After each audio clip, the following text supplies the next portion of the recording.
Class 9th का पहला chapter हमारे आसपास के पदार्थ। इसमें पहला टॉपिक आपका है पदार्थ होता क्या है एग्जैक्टली। तो इसके बारे में देखो, जो भी आप दुनिया में जितनी भी चीजें देखते हो वो सारी की सारी चीजें आपके पदार्थ की श्रेणी में आते हैं। ठीक है, पदार्थ का एग्जैक्ट डिफिनीशन है कि वे जो स्थान घेरे तथा जिसमें भार हो। क्या करें? स्थान घेरे तथा भार। जितनी भी वस्तुएं हैं जो स्थान घेरता है और जिसमें भार होता है वो पदार्थ। जैसे मेरे हाथ में ये मार्कर है, यदि मैं मार्कर को अपने हाथ पर रख दे रहा हूं तो ये मार्कर कुछ न कुछ एरिया घेर रहा है, कुछ न कुछ स्थान घेर रहा है और इसका कुछ न कुछ भार होगा, तो ये क्या कहलाएगा? पदार्थ। पदार्थ के बारे में दूसरी डिफिनेशन क्या आती है? पदार्थ से संबंधित महत्वपूर्ण पद। ठीक है, इसके अंतर्गत क्या क्या होते हैं उसके बारे में हम जानेंगे। पहला आता है द्रव्यमान। द्रव्यमान एग्जैक्ट होता क्या है? इसको इंग्लिश में मास भी कहते हैं। ठीक है, तो द्रव्यमान के बारे में किसी वस्तु में उपस्थित द्रव्य का वास्तविक मान, मतलब वो वस्तु है तो उसके अंदर जो उसका इंटरनल मान होगा, ठीक है, वास्तविक मात्रा को उसका द्रव्यमान कहते हैं। ठीक है, कोई भी वस्तु का जो उसका वास्तविक मान होगा उसको हम लोग क्या कहते हैं? द्रव्यमान। इसको हम स्मॉल एम से प्रदर्शित करते हैं। ठीक, उसके बाद नेक्स्ट टॉपिक आता है आपका भार।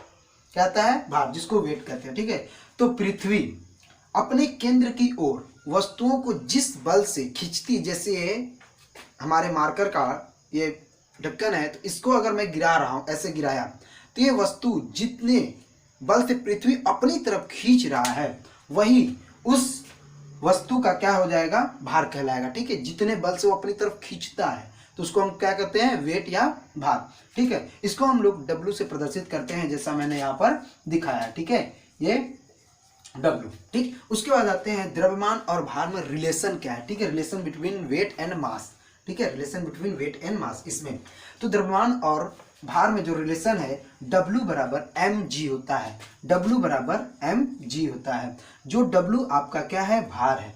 ठीक है, ये क्या है? भार है। और m क्या है? यहाँ पर द्रव्यमान है। ठीक है, वस्तु का द्रव्यमान जो वस्तु है। और g जो है आपका गुरुत्वीय त्वरण।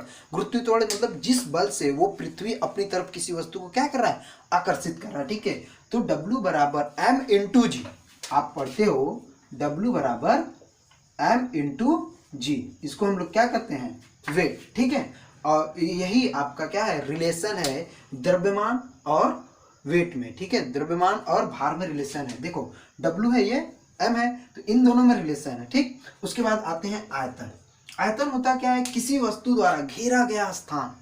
किसी वस्तु द्वारा घेरा गया स्थान, उस वस्तु का वो आयतन कहलाता है। जैसे एक कमरा है, कमरे में मान लो 10 बच्चे बैठे हैं तो 10 बच्चों द्वारा जितना घेरा गया स्थान है वही उसका क्या कहलाता है? आयतन कहलाता है। अगर उस कमरे की जितनी इफिशियंसी है, 10 बच्चे तो 10 बच्चे घेरेंगे, 20 बच्चे हैं तो 20 बच्चे घेरेंगे। इसको हम लोग भी से प्रदर्शित करते हैं। ठीक है, उसके बाद आते हैं ऊर्जा। ऊर्जा मतलब क्या होता है? किसी वस्तु द्वारा, ठीक है, किसी वस्तु के कार्य करने की क्षमता। जैसे मैं हूं, मैं पढ़ा रहा हूं, मैं 1 घंटा पढ़ा रहा हूं तो ये मेरी क्षमता है, ये मेरी ऊर्जा है। 2 घंटा पढ़ा रहा हूं तो 2 घंटा मेरी क्षमता है, मैं 2 घंटा तक पढ़ा सकता हूं। ठीक है, तो किसी वस्तु के कार्य करने की जो क्षमता होती है, जो इफिशियंसी है उसका, वही उस वस्तु का क्या कहलाता है? ऊर्जा कहलाता है। इसको हम किससे प्रदर्शित करते हैं? ई से। ठीक, अब और ऊर्जा देखो बहुत प्रकार की होती है। ठीक है, आपकी स्थितिज ऊर्जा होता है, गतिज ऊर्जा होता है, विद्युत ऊर्जा होता है, यांत्रिक ऊर्जा होता है, ध्वनि ऊर्जा होता है। ठीक है, प्रकाशीय ऊर्जा होता है। ये सारे के सारे ऊर्जा के श्रेणी में आते हैं। ठीक है, इसमें आपका पहला टॉपिक है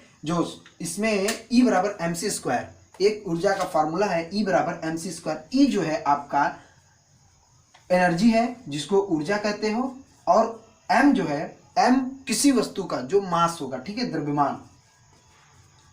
द्रव्यमान। ठीक, जो C है वो आपका किसी वस्तु का स्पीड, जो लाइट ऑफ स्पीड होता है उसका है।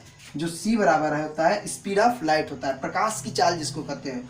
तो प्रकाश की चाल जो होता है 8 गुणे 3 गुणे 10 टू पावर 8 होता है। 3 गुणे 10 टू पावर 8 मीटर पर सेकेंड होता है।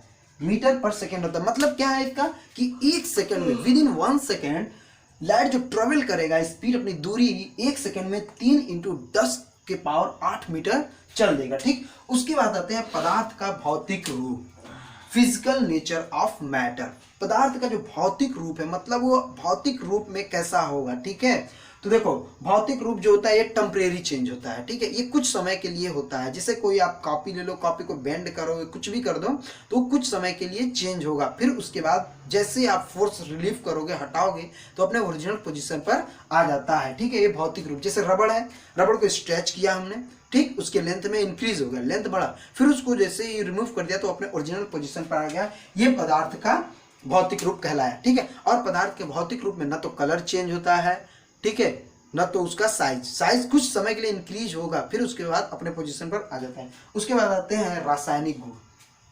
रासायनिक गुण में क्या होता है, किसी पदार्थ का कलर, रंग, रूप, मास सब कुछ बदल जाता है, ठीक है। यानी कि मतलब उसको आप क्या कर दो, बर्न कर दो, जला दो, ठीक है।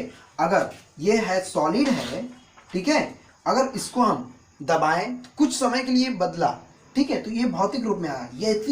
यदि इसको मैं जला दूं, बर्न कर दूं, इसको मैं क्या कर दूं, बर्न कर दूं, तो इसका जो कलर होगा, रंग रूप होगा, वो सब क्या हो जाएगा, चेंज हो जाएगा, बदल जाएगा।